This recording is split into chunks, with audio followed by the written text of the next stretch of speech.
नमस्कार दोस्तों, भगवान भोलेनाथ की कृपा आप सभी पर सदा यूं ही बनी रहे। दोस्तों, इस साल यानी कि 2022 में कृष्ण जन्माष्टमी 19 अगस्त दिन शुक्रवार को बड़े ही हर्षोल्लास के साथ पूरे भारतवर्ष में मनाया जाएगा।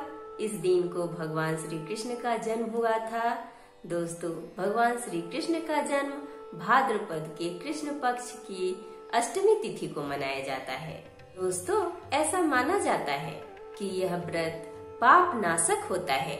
इसे बच्चे से लेकर बूढ़े तक, स्त्री पुरुष कोई भी इंसान अपनी इच्छा अनुसार कर सकता है। इस व्रत को करने से सभी तरह के पाप नष्ट हो जाते हैं और हमारे घर में सुख और शांति का निवास होता है। हमारे चारों तरफ के माहौल खुशनुमा हो जाता है दोस्तों, और हमें सुख समृद्धि की प्राप्ति होती है। ऐसे में दोस्तों, आज के वीडियो में हम जन्माष्टमी की कहानी सुनेंगे, भगवान श्री कृष्ण के जन्म की कहानी। तो चलिए दोस्तों, बैठे बैठे क्या करें, करना है कुछ काम। सुनते हैं आज की जन्माष्टमी की कहानी, भगवान श्री कृष्ण की कहानी, लेके भगवान कृष्ण का नाम।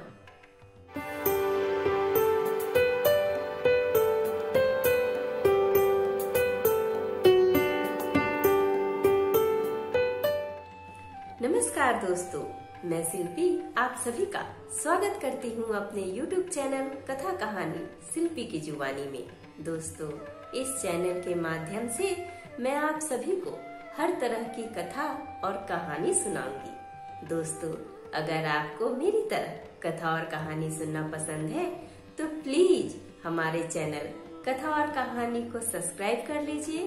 तो चलिए दोस्तों, सुनते हैं आज की कहानी, जन्माष्टमी की कहानी, भगवान श्री कृष्ण की कहानी। जब पृथ्वी अपने ऊपर हो रहे अत्याचारों और कष्टों को सहन करने में असमर्थ हो गई, तो उसने गाय का रूप धारण करके इस सृष्टि के कर्ता भगवान ब्रह्मा के पास जा पहुंची। उसकी दीन कथा को सुनकर सभी देवी देवताओं ने सोचा, इसका कोई न कोई निवारण तो अवश्य होगा। सभी देवी देवता ने यह परामर्श किया कि हम भगवान श्री विष्णु के पास चलते हैं और उनसे ही इसका निवारण पूछते हैं। फिर क्या था, सभी देवी देवता ब्रह्मा जी के साथ क्षीर सागर में, जहाँ भगवान विष्णु शेषनाग की सैया पर विराजमान विश्राम कर रहे थे, सभी देवी देवतागण वहां पहुंचे और उन्होंने भगवान श्री विष्णु की स्तुति की। भगवान श्री विष्णु की स्तुति करने के बाद भगवान श्री विष्णु अपने सैया पर से अपनी निद्रा से उठ गए और सभी देवी देवताओं के आने का कारण पूछा। इस पर पृथ्वी ने अपनी रुदन कथा सुनाई। भगवान विष्णु ने कहा, यह सही समय है कि अब मुझे इस पृथ्वी लोक पर जन्म लेना ही पड़ेगा, नहीं तो पृथ्वी का नाश हो जाएगा। पृथ्वी अब इतने दुखों का सहन नहीं कर सकती है। उसके ऊपर हो रहे अत्याचार और कष्टों को वो अब सहन नहीं कर सकती है। तब भगवान विष्णु ने बताया कि वह वासुदेव की भार्या देवकी के 8वें पुत्र के रूप में पृथ्वी लोक पर जन्म लेंगे। वो सभी देवी देवतागण ब्रज भूमि में जाकर यादव वंश में नंद, यशोदा और गोपियों के रूप में जन्म ले। ऐसा कहकर भगवान विष्णु अंतर्ध्यान हो गए।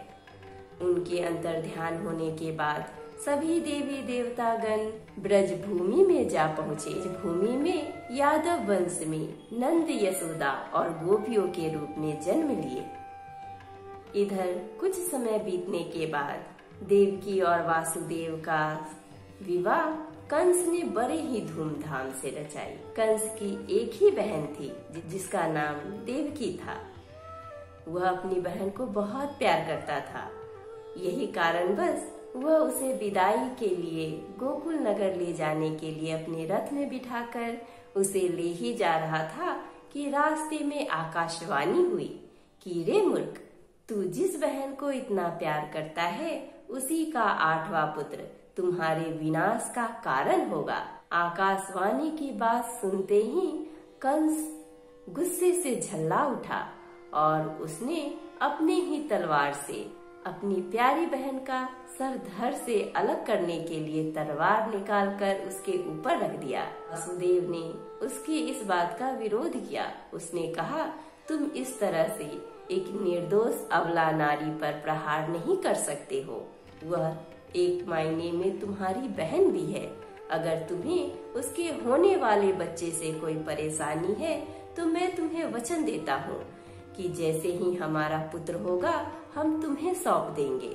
ऐसा आश्वासन देकर वासुदेव ने अपनी भार्या देवकी का जान बचाया। कुछ दिनों बाद ऐसे ही एक एक करके कंस ने देवकी और वासुदेव के 7 पुत्र को मौत के घाट उतार दिया। जब 8वें की बारी आई तो कंस ने और भी पहरा तेज कर दिया। कारावास के चारों ओर पहरेदारों की संख्या और भी बढ़ा दी।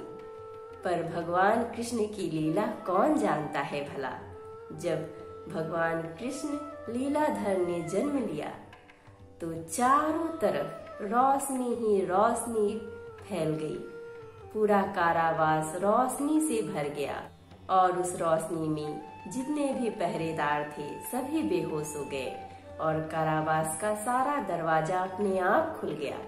यहाँ देवकी और वासुदेव ने भगवान श्री कृष्ण के विराट रूप का दर्शन किया। देवकी और वासुदेव की बेरिया अपने आप खुल गई। उसके बाद भगवान कृष्ण ने अपने बाल रूप में आकर माँ देवकी के हाथों में आ गए। देवकी अपने पुत्र को देखकर बहुत ही ज्यादा खुश थी।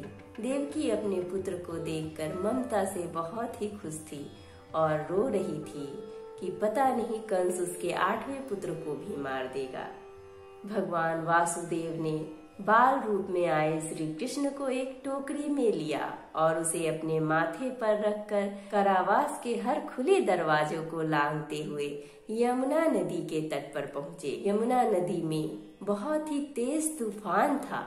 उस तेज तूफानी रात में जब वासुदेव भगवान कृष्ण को टोकरी में लिए जा रहे थे तो यमुना नदी की भी तीव्र इच्छा हुई कि वह भगवान के चरण कमलों को स्पर्श कर सके। यमुना नदी ने अपने तेज उफान से वासुदेव को पूरे नाक तक ढक दिया। भगवान कृष्ण ने उसकी यह इच्छा देखकर अपने पैर पानी में डुबो दिए। जैसे ही पानी का स्तर भगवान के चरण को स्पर्श किया, यमुना नदी की रफ्तार अपने आप कम हो गई और वासुदेव जी यमुना नदी पार करके नंद यशोदा के घर जा पहुँचे।